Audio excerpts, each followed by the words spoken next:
Bismillahirrahmanirrahim. Assalamualaikum warahmatullahi wabarakatuh.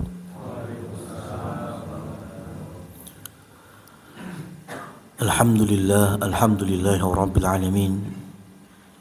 Alhamdulillahilladzi arsala rasulahu bil huda wa dinil haqq liyudhhirahu 'ala ad-din kullih wa kafa billahi shahida. أشهد أن لا إله إلا الله وحده لا شريك له وأشهد أن محمدا عبده ورسوله اللهم صل وسلم على نبينا محمد أما بعد. Jamaah kaum muslimin muslimat, a'azzani Allah wa iyyakum. Alhamdulillah, segala puji bagi Allah. Kita mengawali kajian pada subuh hari ini atas nikmat dan anugerahnya bisa kembali dimudahkan untuk duduk di taman dari taman-taman surga, yaitu majelis ilmu, khususnya majelis ilmu sirah Nabi Muhammad sallallahu alaihi wasallam. Dengannya kita akan lebih mencintainya, lebih bisa beriqtida atau berittiba, yaitu mengikuti sunnah ajaran-ajarannya, dan tentunya bukti dari cintanya kita kepada Rasul sallallahu alaihi wasallam bagian dari diterimanya amal. Karena amal di sisi Allah diterima dengan dua syarat. Yang pertama adalah keikhlasan, yang kedua amal itu sesuai atau tidak dari yang dicontohkan oleh Nabi Muhammad sallallahu alaihi wasallam. Ma'asyiral muslimin wal muslimat, akhir dari pertemuan kita di bulan lalu yaitu Rasul sallallahu alaihi wasallam hijrah ke Madinah. Ketika beliau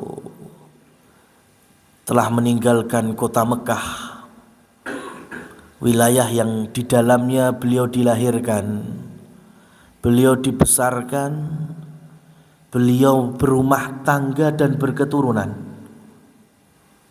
sampai usia beliau 53 tahun, dan beliau terusir dari kampung tersebut. Ini bukan perkara yang sederhana. Maka tidak heran ketika ditemani oleh Abu Bakar As-Siddiq meninggalkan kota Mekah sampai sejauh beliau merasa sudah Mekah sudah terlihat kecil sekali dari kejauhan.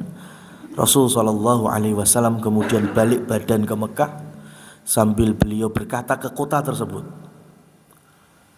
dengan bersumpah, wallahi, demi Allah, innaki la uhibbul bilad ilayya, sesungguhnya dirimu wahai Mekah adalah wilayah yang paling aku cintai. Dan ini wajar, kecintaan seseorang terhadap kampung halaman, tanah air, itu manusiawi sekali. Rasul pun juga mengalami hal yang sama. Beliau sampaikan bahwa engkau ada daerah wilayah yang paling aku cintai. Hanya saja masyarakatmu telah mengusirku. Kalau seandainya orang-orang yang ada di dalammu tidak mengusirku, lan akhruja minki, aku tidak akan pernah keluar darimu. Cintanya Rasul sallallahu alaihi wasallam terhadap kota Mekah. Maka beliau pun kemudian berjalan sampai akhirnya nanti masuk Madinah atau Yathrib. Dari pintu kota Madinah hari itu yaitu Quba. Jadi dari Mekah beliau terus berjalan menuju arah Yathrib, di mana Yathrib hari itu punya makna Yamrod. Yamrod artinya sakit. Ya, wilayah yang orang-orang nyaris tidak mau ngetem di situ. Karena sejarah panjang kota Madinah atau Yasrib itu korbannya dari Rasul Shallallahu Alaihi Wasallam itu banyak. Yang pertama adalah ayahnya beliau sendiri, Abdullah. Ya, jadi Nabi Muhammad bin Abdullah. Lah Abdullah itu ketika berangkat dari Mekah menuju Syam, pengennya kalau dari Mekah menuju Palestina itu mampir dulu di Madinah, di Yasrib. Nah, Abdullah ayah Nabi Muhammad Shallallahu Alaihi Wasallam baru menikah dengan Aminah, dan Aminah saat itu sedang mengandung 2 bulan. Itu sudah ditinggal menuju ke Syam, mampir ke Madinah, ya, ke Yasrib, dan disitulah Abdullah terserang penyakit dan wafat dan dikuburkan di Yasrib. Ya. Jadi Yasrib itu kota yang emang penyakit, namanya aja Yasrib, Yamrod, artinya penyakit. Sampai Rasul kemudian lahir tanpa ayah. Ya, saat itu usia Aminah ditinggal wafat suaminya 20 tahun. Ya. 6 tahun berikutnya Rasul Shallallahu Alaihi Wasallam usia 6 tahun. Aminah mengajak bocah 6 tahun untuk mengetahui bahwa dirinya itu punya ayah. Ayahnya itu dikuburkan, sudah nggak ada di Yasrib. Perjalanan sampai hari ini jarak itu masih nggak bisa nipu. Mekah Madinah hari ini tetap 450 km lebih, ya, nyaris 500 km. Ya sekarang sudah bisa dengan kendaraan bis 5 jam, 6 jam. Bahkan sudah ada tren sepur bisa separuhnya 2,5, 3 jam. Hari itu pakai unta. Perjalanan normal perempuan pakai unta Mekah Madinah itu bisa 10 hari. PP berarti 20 hari, 3 pekan. Belum kalau nambah banyak istirahat, 1 bulan kurang lebihnya. Itu 3 orang dari Mekah, Aminah, kemudian Muhammad usia 6 tahun, dan budak perempuan Aminah yaitu Ummu Aiman. Berangkat dari Mekah menuju Yasrib. Sampai di Yasrib, Aminah memberitahu putranya, ini loh, kamu punya bapak, kuburannya ini loh. Usia 6 tahun itu sampai dijelaskan ayahnya nggak ada itu sampai ke kuburan-kuburannya. Ya, padahal aslinya kan ya diceritakan gitu aja dia bisa. Tapi Aminah tidak mau hanya sebatas itu. Itu menunjukkan kenapa Rasulullah SAW nantinya termasuk orang yang sangat suka silaturahim, karena semenjak usia 6 tahun itu ibunya sudah mengajari silaturahim sampai dalam pembahasan bapaknya ke kuburannya. Ya, padahal itu jauh loh, anak 6 tahun diajak perjalanan nyaris 500 km dalam perjalanan lebih dari 3 pekan. Itu yang terjadi. Sudah waktunya pulang balik ke Mekah, Aminah diserang penyakit di Yasrib. Ya, sehingga kemudian nantinya Aminah terus berjalan keluar Madinah sampai di wilayah yang bernama Abwa. Sudah nggak kuat lagi dan wafat di situ, dikuburkan di Abwa. Kena sakitnya di mana? Di Yasrib. Ya. Dan itu pun di akhir hayatnya Aminah minta putranya untuk dipeluk sambil berkata dengan ucapan-ucapan yang Masya Allah. Makanya nanti kita bisa ambil pelajarannya di kisah-kisah selanjutnya. Nabi Muhammad diajak ngomong sama ibunya, ya bunayya, inna likulli jadidin balun, wa inna likulli atin qaribun, wa inna likulli hayyin mayyitun. Nah, sesungguhnya setiap yang baru pasti akan usang. Sesuatu yang akan datang itu cepat sekali. Ya. Nanti jam 6 pagi sama jam 6 sore kemarin cepetan mana, Mas? Deketan mana? Deketan jam 6 pagi nanti daripada jam 6 sore wingi. Walikulli hayyin mayyitun, dan setiap yang hidup pasti akan mati. Kemudian ditutup ucapan-ucapan itu, kemudian ibunya meninggal dunia. Ya, ucapan ini belum ada, Islam yang di bawah Nabi Muhammad belum ada. Itu ucapan seorang ibu ketika di akhir hayatnya ngajak ngomong anak usia 6 tahun. Ya. Coba sekarang anak usia 6 tahun dijak ngomong ngono ndunung ora. Iki mak kuwi ngomong apa? Nah, faedahnya adalah ketika Rasulullah Shallallahu Alaihi Wasallam sebelum hijrah ke Madinah, beliau itu sudah melakukan pernikahan di Mekah sepeninggalnya Khadijah radhiyallahu anha. Rasul Shallallahu Alaihi Wasallam didatangi seorang wanita yang bernama Khawlah radhiyallahu anha. Khawlah mendatangi Nabi sambil bertanya, "Ya Rasulullah, tidakkah engkau ingin menikah? Karena aku punya, ya kalau bahasa hari ini punya stok. Aku punya 2 orang, 1 janda, 1 gadis." Rasul kemudian tanya balik, yang gadis siapa, yang janda siapa? Kata Khawlah, yang janda adalah Saudah, ya, istri dari sahabatmu yang di Habasyah, yang meninggal di Habasyah, dalam posisi sekarang janda. Yang gadis putri sahabatmu yaitu Aisyah, putri Abu Bakar. Rasulullah Shallallahu Alaihi Wasallam menikah pun itu pasti dipandu oleh wahyu. Ya mungkin Rasul juga sembarangan. Wa ma yantiqu 'anil hawa in huwa illa wahyu yuha. Semua yang terucap dari Nabi, ya, itu panduannya bukan hawa nafsu tetapi wahyu. Dan Allah Subhanahu wa taala sangat mengetahui ini hambanya, Rasulnya yang sedang totalitas berdakwah, baru kehilangan istrinya, punya anak, ya, putri yang masih banyak, ada 4 orang saat itu. Maka kira-kira di antara 2 ini mana yang lebih bisa membantu Rasul Shallallahu Alaihi Wasallam? Jadi menikahnya Rasul itu juga fungsional. Maka Rasul kemudian dituntun untuk memilih Saudah.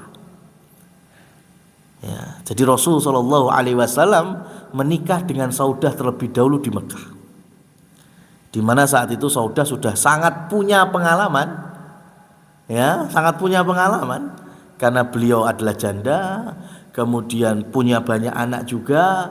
Kalau sekarang ngurusi putri-putri Rasul Shallallahu Alaihi Wasallam, ya sudah banyak makan garamnya lah. Kalau Rasul Shallallahu Alaihi Wasallam menikah dengan Aisyah, ya, Aisyah hari itu lebih muda dari putri Rasul Fatimah. Bisa bayangin kalau Rasul menikah dulu dengan dengan Aisyah, ya, maka sosok keibuan untuk putri-putrinya nggak ada. Padahal yang dibutuhkan putri-putrinya saat itu adalah sosok ibu, pengganti Khadijah.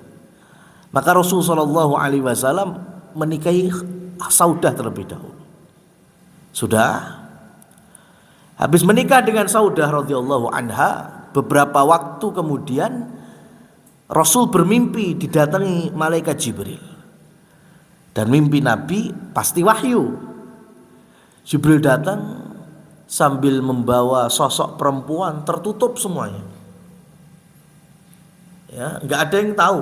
Sampai wajah-wajahnya tertutup. Jibril kemudian menemui Rasulullah SAW di dalam mimpi itu sambil mengatakan, ini istrimu di dunia dan di surga. Siapa yang dimaksud? Kemudian Jibril membuka penutup wajahnya itu, dan ternyata Rasul melihat itu adalah Aisyah. Ya. Maka pagi harinya Rasul Shallallahu Alaihi Wasallam mendatangi Khawlah dan meminta Khawlah untuk berbicara ke keluarganya Abu Bakar bahwa Nabi Shallallahu Alaihi Wasallam juga siap meminang Aisyah. Dan hadis nikahnya Nabi Shallallahu Alaihi Wasallam dengan Aisyah itu yang meriwayatkan Aisyah sendiri. Ada di Sahih Bukhari, ada di Sahih Muslim. Aisyah meriwayatkan, aku dinikahi, artinya Rasul Shallallahu Alaihi Wasallam ada akad dengan ayahnya itu ketika usiaku 6 tahun. Ya, ketika usiaku 6 tahun. Ya. Ini riwayat dari perempuan yang langsung dinikahi Rasul Shallallahu Alaihi Wasallam. Ya. 6 tahun diakad oleh Rasul Shallallahu Alaihi Wasallam, 9 tahun nanti baru kemudian berumah tangga, ya, serumah sekamar dikumpuli oleh Nabi Shallallahu Alaihi Wasallam di Madinah selepas hijrah. Tapi akad nikahnya, ya, sahnya menjadi istri Nabi di usia Aisyah 6 tahun. Jangan kaget. Kaget itu kenapa anak 6 tahun hari ini kok sangat jauh beda dengan anak 6 tahun di zaman itu. Nah, ketika Khawlah mendatangi rumahnya Abu Bakar As-Siddiq radhiyallahu anhu, gak ketemu Abu Bakar, ketemunya istrinya yang bernama Ummu Rumah. Nah, Khawlah kemudian berbicara ke Ummu Rumah bahwa aku membawa pesan dari Nabi Muhammad Shallallahu Alaihi Wasallam, Rasul ternyata juga pengen menikahi putrimu. Ummu Rumah saat itu karena nggak ada suaminya, nggak bisa memutuskan. Ya, tunggu suamiku dulu. Sampai Abu Bakar tiba. Ketika Abu Bakar datang, mendengar cerita Nabi Shallallahu Alaihi Wasallam ingin melamar Aisyah, Abu Bakar tidak jadi masuk rumah, tapi langsung keluar rumah, cari sahabatnya. Riwayatnya Abu Bakar tuh sampai lari untuk segera mencari sahabatnya. Sahabat siapa? Sahabatnya Abu Bakar dalam bisnis. Ya, ada yang mengatakan dalam bisnis emas. Dengan Abu Bakar itu punya kolega-kolega pedagang emas saat itu. Salah satunya ada orang non muslim, kafir, Mekah, Quraisy, yang ternyata orang ini sahabatnya Abu Bakar punya anak laki-laki. Di mana orang ini berkata ke Abu Bakar, aku ingin melamar putrimu untuk anakku. Ini jarang ada pembahasan bagaimana awal pernikahan Rasul Shallallahu Alaihi Wasallam dengan Aisyah. Jadi Aisyah itu sebelum dipinang oleh Nabi Shallallahu Alaihi Wasallam, ada sahabat Abu Bakar yang meminang Aisyah untuk anak laki-lakinya. Berarti sebelum Nabi, Aisyah itu juga sudah ada omongan yang ingin menikahinya. Orang Quraisy Mekah juga. Itu menandakan, ya, hari itu tidak ada yang mempermasalahkan Nabi Shallallahu Alaihi Wasallam menikahi Aisyah di usia itu. Ya, karena bukannya Rasul aja, orang-orang yang lain, buktinya sebelum Rasul Aisyah sudah ditembung mbek wong liya. Makanya nggak ada di zaman Nabi, di zaman sahabat ada orang-orang yang menghina Rasul Shallallahu Alaihi Wasallam dalam konteks ini. Yang ada itu malah hari-hari sekarang aja, Mas. Ya, nabinya umat Islam doyan kawin. La haula wala quwata illa billah. Nabi itu punya istri yang disepakati oleh para ulama itu 11. 2 meninggal saat Rasul masih hidup. Sisanya meninggal sesudah Rasul wafat. Berarti Rasul Shallallahu Alaihi Wasallam di Madinah setelah hijrah itu beliau membersamai nantinya 9 istrinya. 9 tambah 2 yang sudah wafat duluan, 11. Itu istri Nabi Muhammad Shallallahu Alaihi Wasallam. Dan dari sini banyak yang menghina Nabi kita, dibilang banyak istrinya. Sekarang ada nabi lain, ada rasul yang lain. Ya, bahkan diimani oleh sebagian kepercayaan seperti Yahudi dan juga Nasoro. Contohnya Nabi Daud. Nabi Daud itu istrinya 100. Tapi kenapa nggak pernah ada ya selentingan-selentingan negatif bahas Nabi Daud banyak istri? Padahal Nabi Daud juga nabi kita meyakininya. Sebagian masyarakat juga meyakininya. Nabi Daud istrinya 100. Tapi nggak ada toh. Sampai hari ini yang melecehkan Nabi Daud karena banyak istri. Putranya Nabi Daud, Nabi Sulaiman, istrinya berapa dalam riwayat? 1000. Ya.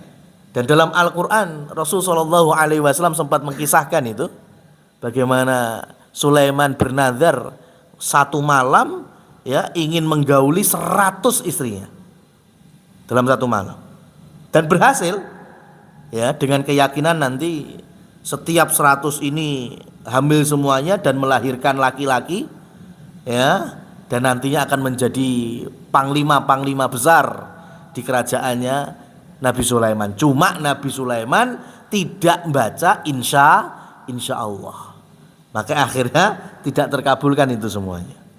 Ini fadilah untuk mengucapkan insya Allah. Nabi Sulaiman istrinya 1000, nggak ada yang bahas. Ya, tidak ada yang menghina Nabi Sulaiman dengan jumlah istri yang 1000. Sekarang 1000 banding 11 berapa persen itu?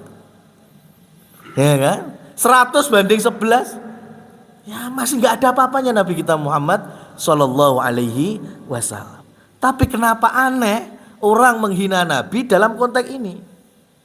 Khususnya Aisyah radhiyallahu anha dalam konteks ini juga. Dan yang bikin kita rodok ngelus dodo itu datang juga dari kaum muslimin.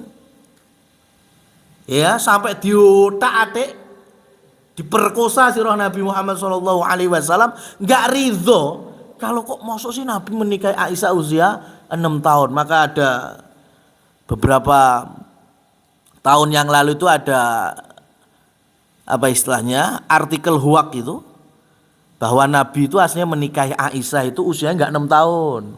Usia Aisyah itu udah usia normal perempuan untuk dinikahi. Lah itu dasarnya dari mana?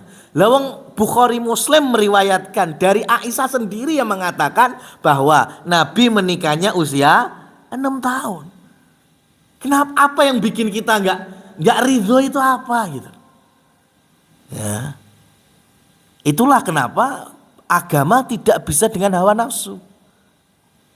Yang menjadi PR, kenapa hari ini jauh beda? Itu malah yang perlu dipertanyakan. Itu tadi 6 tahun Nabi diajak ibunya ngomong dan seperti itu. Aisyah dinikahi usia 6 tahun, betul akadnya 6 tahun. Tapi awalnya itu kan bukan Rasul, tapi ada orang lain. Berarti masyarakat Quraisy menikah dengan wanita di sekitar mereka di usia perempuan segitu, wajar apa enggak? Wajar. Karena Abu Bakar mencari temannya itu sambil memperjelas, anakmu sido nikah mbak anakku apa ora? Kemudian anak laki-lakinya dipanggil dan ditanya, nak, bapak ingin menikahkanmu dengan putrinya Abu Bakar. Gimana? Kata anaknya, enggak ya. Innahu sabiun. Sesungguhnya Abu Bakar itu sudah murtad dari agama kita ya.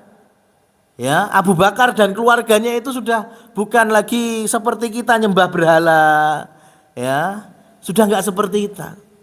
Ya, disebut dengan sobi, memecah belah. Ya, versi mereka orang-orang musyrik Quraisy, Abu Bakar sudah enggak seperti dulu lagi. Aku enggak mau menikahi putrinya.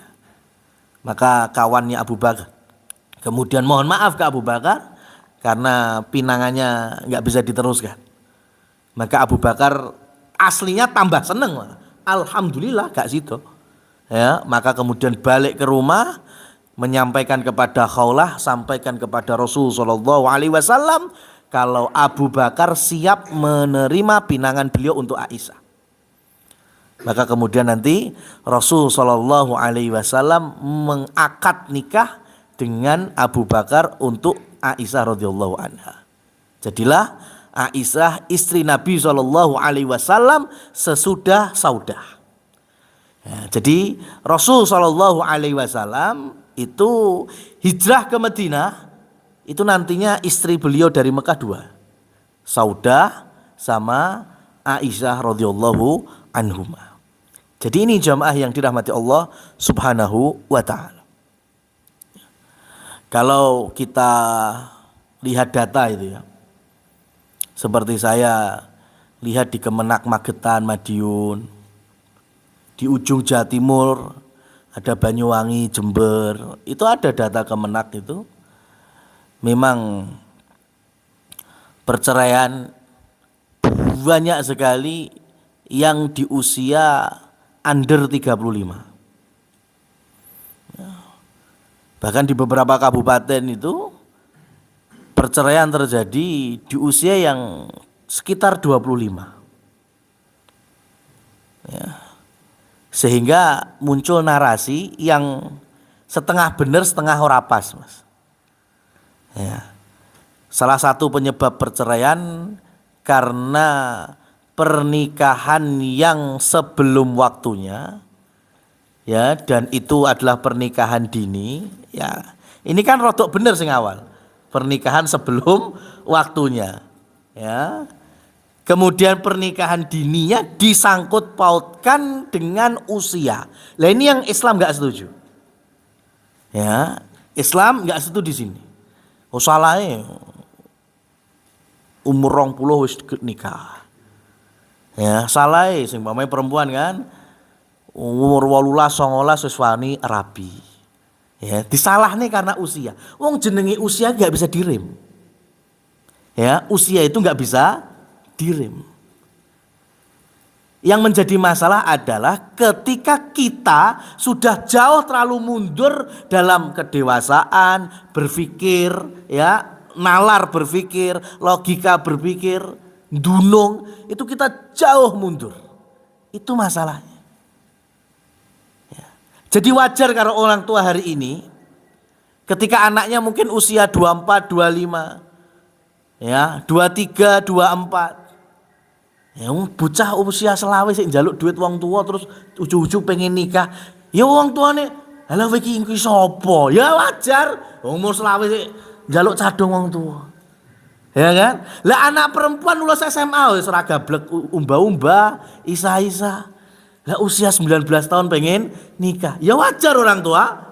Lah kowe iki lho nikah ora iso apa-apa. Ya kenyataannya gitu. Ya setrika wae bolong kabeh. Ya.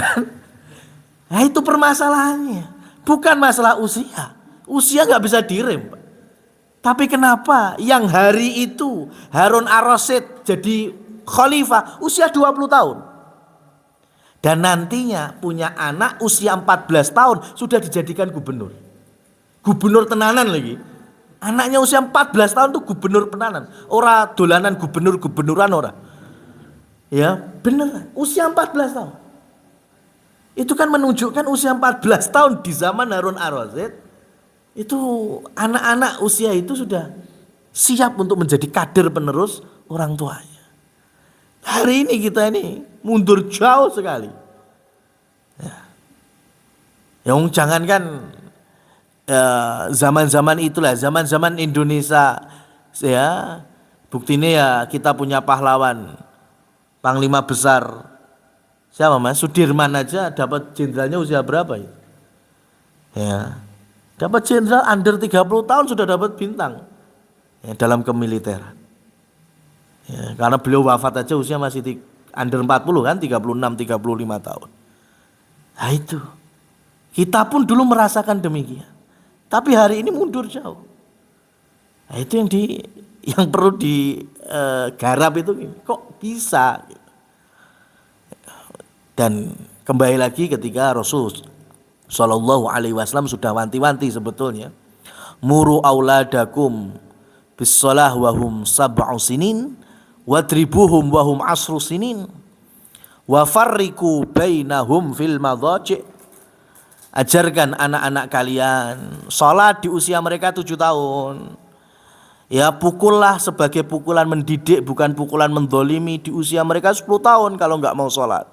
Dan pisahkan mereka dari tempat tidurnya. Ya. Islam tidak pernah mengenal istilah pendidikan seks usia dini. Ya, Islam tidak pernah mengenal istilah itu. Tapi kalau kaum muslimin mempraktekkan syariat Allah dan Rasulnya sesuai dengan nas-nas yang ada dan ketentuan secara fitrah usia, itu sudah tahu sendiri. Ya, sekarang kalau anak 7 tahun suruh diminta ngajari sholat kan nggak cuma gerakan. Mulai dari wudhu, bersuci, ya, kemudian kalau perempuan antara 7-10 tahun itu malah sudah tamyiz biasanya. Ya, malah kadang anak usia 10 tahun sudah haid. Ya, sehingga kemudian di situ juga ada pelajarannya. Bagaimana bersuci selepas haid. Itu kan include semua dalam hadis ini. Anak usia itu laki-laki diajak ayahnya ke masjid, ya. Kok kakaknya perempuan, kok nggak diajak ke masjid? Ya, ayahnya menerangkan, kakakmu ya boleh-boleh aja ke masjid. Cuma wanita itu sholat paling utamanya di rumahnya. Yang ke masjid berjamaah itu kita, ayah sama kamu yang cowok, yang laki-laki. Itu kan sudah dikenalkan. Ini kan sudah dikenalkan. Oh, ternyata aku sama kakak perempuanku beda. Sampai usia 10 tahun akhirnya ini yang saudara kandung saja nggak boleh. Ya, nggak boleh satu tempat tidur, harus dipisah. Ini kan dari satu hadis ini. Ya, mau sekarang dikasih label branding pendidikan seks usia dini terserahlah. Tapi Islam nggak mengenal itu. Malah sekarang nggak karu-karuan kan? Ya, ada orang tua diwawancarai bagaimana cara Anda mengenalkan ya seks untuk anak usia dini. Oh ya, ya terkadang. Ya kami ajak nonton ya blue film bareng-bareng lagi orang tua Fir'aun jenenge. Ya kan? La haula wala quwata illa billah. Ya enggak seperti ini. Bayangkan sekarang ketika anak usia 10 tahun sudah mengenal itu semua. Ya, dipisahkan tempat tidurnya. Makanya jamaah yang dirahmati Allah Subhanahu wa taala, terkadang kita ini harus punya program-program yang bisa membawa pahala yang banyak gitu. Meskipun itu sifatnya duniawi. Contohnya, awal menikah kemudian Allah berikan keturunan ya 1, 2 gitu kan. Ya, rezekinya ya bangun rumah atau beli rumah yang masih sederhana aja. 2 kamar cukup itu. 1 kamar untuk suami istri, 1 kamar untuk anaknya. Ketemu 10 tahun berikutnya anaknya udah 10 tahun itu kan. Mungkin anaknya udah tambah banyak lagi, sudah bisa 3, bisa 4, macam-macam. Akhirnya ada obrolan itu suami istri. Piye iki? Anak-anak wis usianya punjul 10.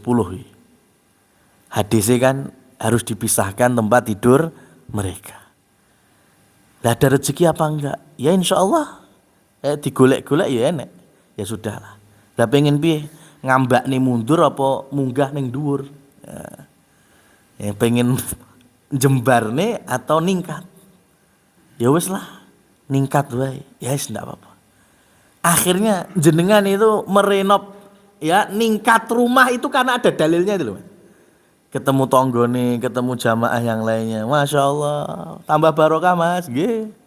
Ya bisa ningkat, nggih. Lah pripun meneh anak wis apa-apa wis gede-gede kabeh. Harus dipisah tempat tidur mereka. Ya mau nggak mau nambah kamar. Akhirnya ya kita beli peralatan semua itu, arek bataku ya, semuanya semen itu berangkat dari ini. Jadi itu batu-batu bata yang tertata itu semuanya berpahala itu. Ya. Dan diajarkan kepada anak-anak, kalian sudah nggak bisa tidur satu tempat tidur lagi, kalian harus berpisah karena kalian usianya udah 10 tahun lewat dan seterusnya. Wah itu kan pahala semua ya. Ya kalau belum mampu ya diajaklah kemana, informa apa kemana dulu, golek ranjang tingkat, kan? Lah kan belum bisa nambah kamar, setidaknya tetap beda ranjang, ya kan? Kan memang hadisnya suruh memisahkan tempat tidur. Jadi enak gitu, ya. Semua dari langkah kehidupan kita itu berdasarkan ilmu. Lah ini yang Rasul Shallallahu Alaihi Wasallam sampaikan kepada kita sebagai pelajaran. Beliau hak itu benar menikahi Aisyah usia 6 tahun. Dan itu nggak ada yang meragukan. Dan itu biasa lumrah di zaman itu. Hari ini baru yang nggak lumrah. Ya. Maka Rasul Shallallahu Alaihi Wasallam nanti ketika awal mula berada di Yasrib melihat Abu Bakar sakit-sakitan. Umar yang gagah perkasa di Mekah, di Yasrib sakit-sakitan. Maka Rasul Shallallahu Alaihi Wasallam kemudian berdoa kepada Allah Subhanahu Wa Taala, doa memohon keberkahan daerah yang baru ini. Allahumma barik lana fi muddina wa fi sa'ina. Allahumma habib ilainal Madinah ka hubbina Makkah. Ya Allah berkailah takaran-takaran timbangan kami, berkailah makanan buah-buahan kami. Ya Allah, berikanlah rasa cinta kami terhadap Madinah ini seperti cinta kami kepada Mekah atau lebih daripada itu. Ya, itu doa Nabi. Menjadi warga baru di tempat yang baru, maka rasa cinta di tempat yang baru juga sama. Yang tadi beliau sedih meninggalkan Mekah, sekarang beliau sudah menjadi warga baru Madinah, beliau tetap berdoa, ya Allah berikanlah rasa cintamu terhadap kami untuk tinggal di sini sama dengan cinta kami kepada Mekah atau lebih daripada itu. Dan Allah kabulkan. Ya, Rasul pun akhirnya cinta terhadap Madinah dan warga Madinah, yaitu kaum Ansor. Ya, sampai nanti di tahun ke-8 Hijriah kaum muslimin baik dari muhajirin dan ansor ke Mekah untuk menaklukkan Mekah. Mekah menjadi daulatul Islamiyah, menjadi darul Islam. Orang-orang Madinah dari kalangan ansor sedih itu. Jangan-jangan Rasul nggak mau lagi balik ke Madinah. Karena Mekah sudah menjadi negeri Islam. Di situ Rasul lahir, di situ Rasul besar, di situ Rasul diutus jadi nabi, di situ Rasul menikah dengan Khadijah berketurunan. Dan sekarang Mekah sudah menjadi negeri Islam. Sangat wajar dong kalau orang Madinah mereka berkasak kusuk khawatir Rasul nggak mau balik ke Madinah. Tapi ternyata Rasul mengumpulkan mereka sambil memberikan kabar gembira. Kalau seandainya tidak ada syariat hijrah, kalau suruh milih aku ini orang Mekah atau Madinah, maka ketahuilah aku ini orang Ansor. Ya, aku ini orang Madinah. Itu saking cintanya Rasul Shallallahu Alaihi Wasallam di tempat yang baru. Nah, ini makanya orang beriman itu jangan diajari nasionalisme terhadap daerah mereka tinggal. Itu sudah ada. Orang yang beriman, imannya benar, itu cinta kepada tanah airnya itu jelas.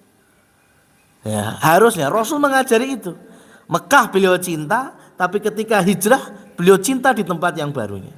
Enggak semua kita orang asli sini. Ya, banyak dari kita yang merantau di Solo atau emang kebetulan Allah mentakdirkan rezekinya di Solo secara dunianya. Ya, maka kita juga punya tanggung jawab untuk totalitas juga dalam mengemban amanah diniyah, artinya itu amanah agama di tempat kita yang baru ini. Ya. Rasul mencontohkan itu. Madinah beliau tetap totalitas. Sampai beliau kemudian berdoa segitunya dan ditutup doanya Allahumma adhibil waba. Ya Allah hilangkanlah wabah di kota ini ilal Juhfah, ke daerah Juhfah. Ya, jadi Rasul berdoa kepada Allah supaya Madinah atau Yasrib hari itu namanya itu bukan lagi kota yang banyak penyakitnya.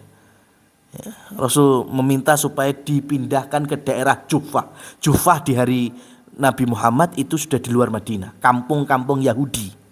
Hari ini kota Jufah masuk bagian dari kota Madinah. Tapi saat itu Jufah sudah bukan lagi Madinah. Kemudian malam harinya Rasul Shallallahu Alaihi Wasallam dimimpikan oleh Allah Subhanahu Wa Taala kalau di Madinah itu keluar sosok perempuan yang dari ujung atas sampai ujung bawah itu rambutnya hitam semuanya, ya, panjang menutupi seluruh badannya. Ini kalau versi orang Indonesia ya oleh orang sundel bolong kuntilanak, ya, cuma kan di dalam mimpi Rasul Shallallahu Alaihi Wasallam sosok itu, ya, kemudian keluar dari Yasrib menuju Jufah. Pagi harinya Rasul bercerita kepada para sahabat bertanya apa takwil mimpi itu. Kata Nabi, wabah Madinah sudah pergi ke Jufah, sudah nggak ada lagi penyakit-penyakitan di sini. Allah sudah mengabulkan doa Rasul Shallallahu Alaihi Wasallam. Maka mulai hari itu Rasul merubah nama Yasrib menjadi nama Thayyibah. Ya, jadi nama dari Yasrib penyakitan menjadi nama yang baik, Thayyibah. Yang kemudian karena Rasul ada di dalamnya, kota tersebut disebut sebagai Al-Madinah An-Nabawiyah Al-Munawwarah. Ya, tapi nama dari lisan Nabi itu untuk kota Madinah itu apa? Thayyibah. Maka hari ini kalau di Madinah itu banyak brand-brand yang Thayyibah. Ada Thayyibah University, ya, ada hotel, ya, Thayyibah itu karena nama Madinah itu salah satunya Thayyibah. Nah, ma'asyiral muslimin wal muslimat rahimani wa rahimakumullah tabaraka wa ta'ala. Jadi kita bisa manggil hikmah bagaimana di tempat yang baru kita berdoa kepada Allah keberkahan, ya, supaya mendapatkan keberkahan dari makan dan minumannya, dan kita bisa bertotalitas di tempat yang baru juga. Dan kemudian Rasul Shallallahu Alaihi Wasallam program pertama yang beliau lakukan di Madinah adalah membangun masjid. Ya, jadi dari Kuba beliau masuk tepatnya di hari Jumat. Di hari Jumat beliau berangkat dari Kuba menuju pusat Madinah yang hari ini Masjid Nabawi itu. Nah, perjalanan dari Kuba ke Madinah itu masuk waktu Jumatan, sehingga kemudian Rasul berhenti dulu, ya, di sekitar masyarakat Bani Sulaim, dan beliau kemudian menegakkan sholat Jumat untuk pertama kalinya dimakmumi oleh sekian banyak sahabat. Ada yang meriwayatkan 40 sahabat, ada yang meriwayatkan 100 sahabat. Ya, Rasul pertama kali Jumatan di situ. Ya, makanya nanti dibangun masjid, diantaranya dikasih nama Masjid Al-Jumu'ah, karena disitulah Rasul pertama kali menunaikan sholat Jumat. Padahal sholat Jumat itu sudah ada syariatnya semenjak di Mekah, tapi ditunaikannya pertama kali di sini. Tapi di Mekah sudah ada syariatnya, tapi belum Rasul lakukan. Kenapa? Karena di Mekah situasinya belum stabil. Dan Rasul Shallallahu Alaihi Wasallam selama perjalanan yang kurang lebih hampir 2 minggu, 2 pekan itu, dari Mekah ke Madinah, kira-kira ngelewati dino Jumat apa enggak itu? Pasti ngelewati. Bersama Abu Bakar itu pasti ngelewati hari Jumat. Tapi ternyata Rasul tidak pernah berhenti untuk Jumatan. Beliau ketika sudah masuk Kuba, jelas-jelas ini gerbang pintu Madinahnya, kemudian mau ke pusat tengah kotanya, baru kemudian Rasul menunaikan sholat Jumat. Ya, maka dari sini turun fikihnya. Ya, bagi orang-orang yang enggak stabil secara kemiliteran, keamanan, ya, seperti di Mekah Rasul penuh gangguan dari orang-orang Quraisy. Berarti kan juga ketika di peperangan, pertempuran, ya, jihad dan seterusnya, itu ketemu Jumat itu nggak mesti harus sholat Jumat.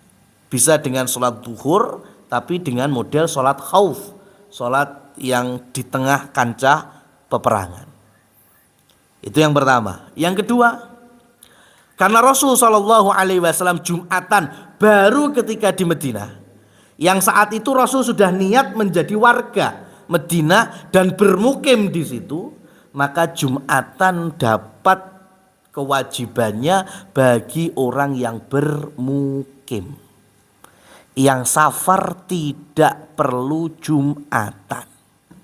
Dalilnya apa? Selama perjalanan Nabi Muhammad Sallallahu Alaihi Wasallam dari Mekah ke Madinah, beliau tidak pernah sholat Jumat karena ini safar. Dan nanti ketika sudah lama di Madinah, ya sudah 10 tahun di Madinah, beliau menunaikan haji wada ke Mekah, Madinah Mekah safar lagi, dan hajinya Rasul itu bertepatan hari Jumat, wukufnya, ya. Makanya disebut dengan haji akbar. Dan Rasul ternyata nggak sholat Jumat. Beliau sholat duhur itu pun dikosor, ya, 2 rakaat. Ini menunjukkan berarti bagi orang yang safar atau musafir itu tidak perlu Jumatan. Jadi antum selaku musafir mamanya nggak usah bingung ketika safar di hari Jumat, engkau golek masjid neng dio, nggak usah. Ya. Kenapa? Kalau ketemu rest area di waktu itu mamanya nempasi waktu duhur, sudah sholat duhur enggak apa-apa. Bahkan di jamak ataupun dikosor dengan asar enggak masalah. Itu malah sesuai tuntunan. Kenapa? Karena nantinya tidak pernah dikenal di zaman sahabat dan tabi'in fikih orang kalau kemudian safar ikut Jumatan bersama imam dan khotibnya, sudah selesai sholat Jumat salam, padahal dia musafir, akhirnya dia pengen menjamak juga dengan asar. Itu malah ilmu baru, fikih dari mana itu? Ya, kalau zuhur sama asar jamak ada tuntunannya jelas. Ya, duhur sama asar mau dikosor ada semenjak zaman Nabi, sahabat juga ada. Yang enggak ada di zaman Nabi sama sahabat itu sholat Jumat digabung kemudian dengan asar. Lah kuwi fikih zaman kapan? Itu loh. Makanya nikmatnya belajar sirah di antara seperti ini. Kita tahu enggak ada. Rasul enggak pernah menggabungkan itu, enggak pernah. Beliau kalau safar di hari Jumat, beliau enggak Jumatan. Bukan enggak sholat ya, maksudnya duhuran. Ya, bukan Jumat tetapi duhur. Karena di perjalanan makanya bisa menjamak atau bisa mengkosor. Nah, itu malah pas. Ya, karena ulama silang pendapat Jumat itu memang bisa menggantikan duhur atau memang Jumat itu ibadah sholat mustaqilah yang berdiri sendiri. Ya, dan banyak yang kemudian mendefinisikan Jumat itu ibadah mustaqilah yang berdiri sendiri. Kalau Jumat itu ibadah mustaqilah berdiri sendiri, berarti nggak bisa dikiaskan dengan duhura. Makanya kemudian mereka para ulama-ulama yang tidak sependapat bolehnya menjamak antara Jumatan dengan asar. Karena beda. Duhur, Jumat ada keistimewaan tersendiri. Nah, Rasulullah Shallallahu Alaihi Wasallam pertama kali Jumatan itu karena beliau sudah bermukim. Ya, kemudian di belakang beliau sudah ada puluhan sahabat. Ada yang meriwayatkan 100, ada yang meriwayatkan 40. Sehingga nanti muncul dalam fikihnya mazhab Syafi'i, Jumatan itu minimal 40 orang ya dari sini. Ya, Jumatan itu minimal dibangun dengan 40 orang. Dari mana dalilnya? Dari Jumat pertama Rasul Shallallahu Alaihi Wasallam. Dari sini. Ya, makanya kemudian di bawah itu nggak perlu Jumatan, sudah sholat duhur biasa aja. Atau kalau hari ini gabung di masjid ya yang ada Jumatannya yang lebih banyak, jadi kelihatan lebih real, lebih guyup dan seterusnya. Ya, meskipun ini juga bukan pendapat satu-satunya. Ya, daripada Jumatan ke ruang 5, wong 7, itu kan khotibnya nggak ngomong ma'asyiral muslimin. Zumrotal mukminin nggak perlu itu, sebut jeneng wae. Mas Slamet, ya kan, Pak. Lah makmume ruang 5 gitu. Ini jamaah yang dirahmati Allah Subhanahu wa taala, dan akhirnya selepas Jumatan beliau melanjutkan dengan naik untanya menuju tempat pusatnya Madinah. Masyarakat di situ banyak dan mereka berebutan mengambil kekang untanya Nabi. Maksudnya apa? Nabi diminta berhenti di depan rumah mereka.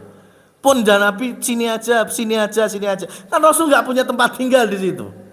Ya, tapi orang saking mencintai Nabi Muhammad SAW rebutan, sudah di tempat kami aja, di tempat kami aja. Sampai beliau kemudian memerintahkan da'uha, sudah lepaskan semua, lepaskan. Ya, nggak usah kalian cekeli itu untaku. Da'uha fa innaha ma'muratun, karena sesungguhnya unta ini ada yang mengendalikan. Ya, di tempat unta ini berhenti, maka disitulah nanti aku akan bertempat tinggal. Maka unta ini berhenti, jalan lagi berhenti di tempat yang sama, jalan lagi, berhenti lagi di tempat sama, sampai kemudian Rasulullah SAW bersabda, huna mangziluna, di sini nanti kami akan bertempat tinggal. Di situ tempat berhentinya unta Nabi, di satu lahan, yang lahan itu ada bekas kuburan tua Madinah. Masih ada beberapa jasad orangnya. Kemudian ada beberapa tipak kebun kurma. Ya, sudah nggak dipakai kebun, tapi masih ada beberapa bekas-bekas pohon-pohonnya itu. Kemudian yang ketiga digunakan untuk mepe kurma. Ya, atau anggur dan seterusnya. Pokoknya tempat fungsinya di situ. Kemudian Rasulullah SAW bertanya, ini tanah milik siapa? Ternyata milik 2 anak yatim. Kemudian Rasulullah SAW membelinya dan mewakafkannya untuk kaum muslimin, yang kemudian dibangun masjid yang kita kenal hari ini dengan Masjid Nabawi. Ternyata yang dimaksud Rasul, di sini aku bertempat tinggal, di sini aku bangun rumah, betul rumah Nabi. Tapi sebelum bangun rumahnya, Rasul membangun rumah Allah terlebih dahulu. Ya, jamaah yang dirahmati Allah Subhanahu wa taala, maka beliau pun akhirnya turun. Kemudian semua orang kan pengen Rasul nginep. Kan gak adil kalau ini ya. Akhirnya Rasul dengan sudah ketemu titiknya itu, bangun masjid dan rumahnya di sini, maka Rasul hanya bertanya, rumah yang paling dekat dari sini rumah siapa? Di situ aku akan menginap. Ya, ternyata rumahnya Abul Ayyub Al-Ansori radhiyallahu anhu. Maka Rasul akhirnya bermalam di rumahnya Abul Ayyub. Bertamu di rumahnya itu sampai Masjid Nabawi jadi, sampai 2 rumah Nabi jadi. Kenapa 2? Karena satu nanti digunakan untuk Saudah, satu difungsikan untuk Rasul bersama Aisyah radhiyallahu anhuma. Nah ini. Dan itu kurang lebih semuanya, kalau masjid cepat, kalau rumah ya pokoknya Rasul itu bertamu di rumahnya Abul Ayyub Al-Ansori totalnya 7 bulan. Ayo siapa yang ketamun pitung sasi? Ya, bukan duluril ini, orang yang baru ketemu loh ya.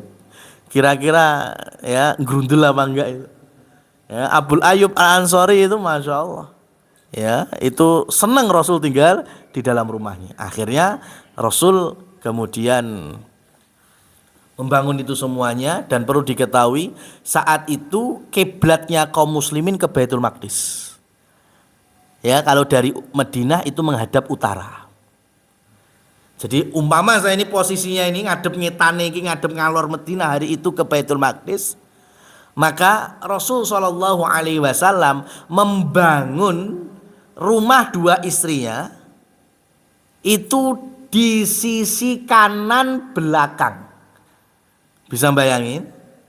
Ya, kalau saya ngadep ngetan sekarang ini, berarti saya membangun 2 rumah itu di posisi kidul kulon. Itu kan di belakang sebelah kanan. Ya, sisi kanan masjid bagian belakang. Itu posisi rumah Saudah dan Aisyah radhiyallahu anhum. Tapi nanti ketika turun ayat fawalli wajhaka syatrul masjidil haram, arahkan kiblatmu dan wajahmu hai Muhammad ke Mekah, ke Masjidil Haram, otomatis dari Madinah pindah ngadepnya bukan ke selatan lagi, tapi ke utara. Berarti kalau saya sekarang ngadep ngetan, berbalik arah langsung ngadep kulon. Bisa gambarin ini? Otomatis akhirnya rumahnya istri Nabi bagian mana masjid? Bagian kiri masjid depan. Ya, awalnya Rasul itu bangun rumahnya untuk istrinya bagian belakang masjid kanan. Tapi karena kiblatnya nanti berubah, ya, tapi posisi rumah istri Nabi tetap, jadinya akhirnya sampai hari ini rumah istri Nabi posisinya ada di sebelah kiri masjid bagian depan. Ya, makanya sekarang ketika kaum muslimin berziarah ke Masjid Nabawi, ya, mereka di Raudhah, ya, samping kiri mereka itulah kamarnya Aisyah, kamarnya Fatimah, putri Nabi Shallallahu Alaihi Wasallam, ada kamarnya Saudah, ya, ke belakang gitu terus. Ya, jadi sekarang kalau jamaah haji atau umroh dari Masjid Nabawi dari Raudhah, kemudian mereka keluar, ya, menuju pintu keluar, kan otomatis kita disyariatkan mengucap salam kepada Nabi, ya, di kuburan beliau itu, ya, Allahumma sholli ala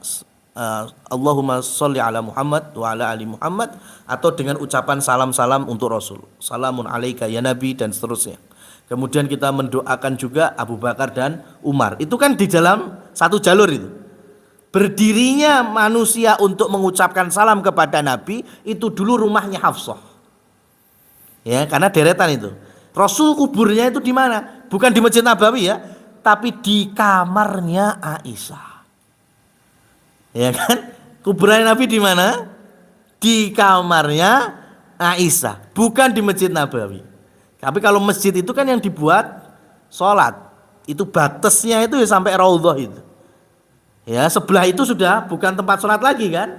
Tapi kalau dimasukkan pelebaran Masjid Nabawi, iya. Karena nggak bisa diotak-atik kubur Nabi, karena Nabi itu wafat dikuburkan di tempat mereka wafat. Rasul wafat di mana? Di kamarnya Aisyah. Mau nggak mau harus dikuburkan di dalam kamarnya Aisyah. Ya, nah itu sehingga orang terkadang salah memahami Rasul itu dikuburkan di dalam Masjid Nabawi. Bukan, itu dulu pisah, masjid-masjid, rumah-rumah. Cuma karena kaum muslimin semakin banyak, makanya pelebaran Masjid Nabawi itu nggak simetris, nggak kayak di Masjidil Haram bisa kiwa tengen ngarep buri bisa semuanya. Masjid Nabawi itu enggak mesti nengen terus pelebarannya sampai mentok sudah kuburan baqi, mau enggak mau akhirnya sisi kamar istri Nabi juga kena pelebaran. Cuma para ulama sudah mewanti-wanti pokoknya gimana caranya orang harus tahu kalau itu bukan bagian dari masjid. Makanya dikasih tembok tinggi sampai ke bawah juga, ya, untuk memahamkan bahwa Nabi Muhammad dikuburkan bukan di dalam masjid, tapi di rumah Aisyah yang hari ini masuk pelebaran Masjid Nabawi. Ya, karena setiap nabi dikuburkan di mana mereka wafat. Dan Nabi Muhammad SAW ketika wafat jasadnya tidak pernah keluar dari rumah Aisyah. Ya, itulah kenapa Rasul SAW lek cara Jawa itu beliau itu diinep nesek sampai hampir 2 malam. Baru kemudian besoknya dikuburkan. Ya, padahal beliau sendiri bersabda itu, ya, fa asri'u bil janazah, segerakan pengurusan jenazah.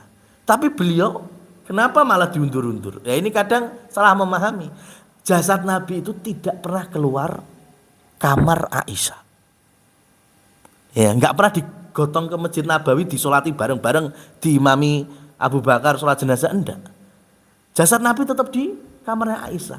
Yang ada para sahabat-sahabat, baik itu laki, perempuan, dewasa, anak-anak, yang saat itu Madinah kurang lebih sudah ada 10.000 jiwa. Hari itu ya, bahkan ada yang meriwayatkan lebih, sudah belasan, dan mereka semuanya kehilangan Rasul sallallahu alaihi wasallam. Dan ketika mereka mensolati, jenengan nanti googling itu kamar Aisyah itu semana ya, sama masjid ini masih besar, masjid ini bagian dalam aja tak jembar-jembar itu. Bayangkan kecil sederhana rumah Aisyah itu.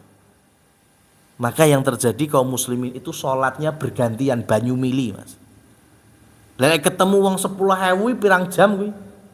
Ya, maka wajar kalau sampai memakan lebih dari satu hari satu malam karena gantian. Dan gak mungkin sahabat di depannya orang yang mereka cintai terus sholat jenazah 4 rakaat cepet, itu gak mungkin.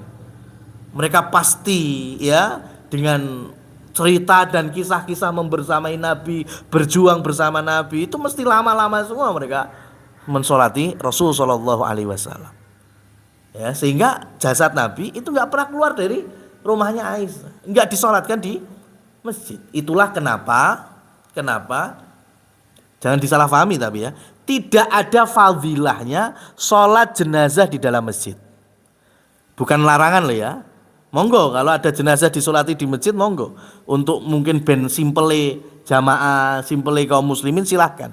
Tapi jangan diyakini bahwa kalau sholat jenazah di masjid maka pahalanya kayak sholat jamaah di masjid, sholat yang lainnya. Enggak ada fadilah keutamaan sholat jenazah harus di dalam masjid. Seperti akad nikah juga harus di dalam masjid. Enggak ada keutamaannya. Ya, mau di depan kantor KUA, mau di dalam masjid, semua sama. Ya, nikah itu dimanapun sama, nggak ada fadilahnya. Yang masjid kok mesti ya sakinah mawaddah warahmah, nggak ada juga. Ya, cuma mungkin karena masjid kaum muslimin iso akeh bisa menyaksikan, lah itu beda. Itu kan secara sistem kemudahannya sih silakan. Tapi jangan diyakini kalau di situ ada keutamaannya. Nah, ini jamaah yang dirahmati oleh Allah Subhanahu wa taala, sehingga kajian ini kami tutup dengan beragama itu memang harus dengan ilmu. Ya, mengenal Rasul sallallahu alaihi wasallam bukan karena hawa nafsu. Kalau hawa nafsu, apalagi hawa nafsu kita, meskipun bahasa hari ini hawa nafsu dengan akal, ya, padahal akal di situ banyakkan hawa nafsu. Rasul sallallahu alaihi wasallam pernah didatangi orang Badui Uroniyun. Mereka sambat, ya Rasul, masyarakat kami kok mulai sakit-sakitan nih, kenapa? Ada solusinya apa doanya? Rasul mendoakan mereka, dan Rasul tahu bahwa mereka adalah masyarakat peternak unta. Maka Rasul sampaikan solusinya adalah kalian pulang, kalian konsumsi kencing unta dicampur susunya. Ya. Mereka pulang, mereka kemudian mengaplikasikan ini. Ya, pulang mereka karena orang peternak unta, mereka sangat paham idealnya ini kencing campur susu ini pirang persen antara kencing dan susunya, ya kan? Kemudian mereka minum dan Allah anugerahkan kesembuhan. Ini kalau versi kita, orang Indonesia, orang jijik kuwi. Gila mah uyo unta diombe. Nabi yang memerintahkan. Ya, Nabi yang memerintahkan kita dengan mudahnya, operak, ya itu masalahnya. Ya, makanya kalau hari ini itu bisa, sekarang mahal. Ya, kita antri beli susu unta yang dicampur kencing unta itu mahal hari ini. Karena ada hadisnya itu tadi. Ya, jadi marketingnya tambah tinggi itu. Ya, itu. Lah, dan itu khusus unta aja. Rasul enggak nyampaikan yang di luar Arab mamanya yo kencing sapi iso, kencing wedhus iso, kan enggak.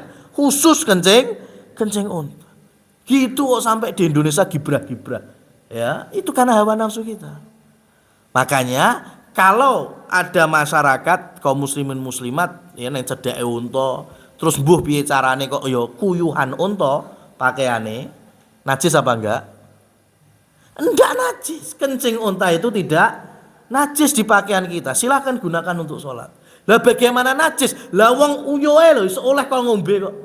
Dicampur dengan susu. Mosok kena cipratan ke baju najis. Ya.